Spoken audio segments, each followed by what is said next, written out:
My PS4 console became almost unusable when it started ejecting discs randomly.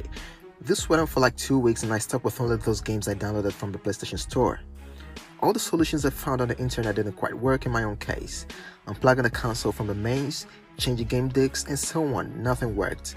But then I suspected the eject button had accumulated dirt over the years and cleaning it might work. I did and everything was fixed.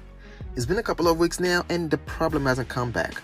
If you want to do this, you need just 2 things, methylated spirits and a brush.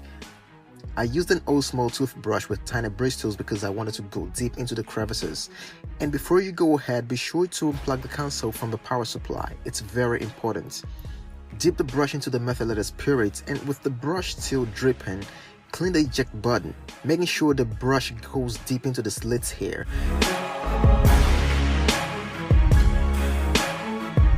You have to repeat this step several times until you're sure it's clean. Then you want to blow away the excess methylated spirits, of course, with your mouth. I left it unplugged for about 5 hours and you might want to do the same. You've got to be sure it's fully dry before you power it on. That was a light that fixed the issue for me. It's been a couple of weeks now and the issue has not come back. If this worked for you, I hope you hit the subscribe button. See you in the next video. Bye-bye.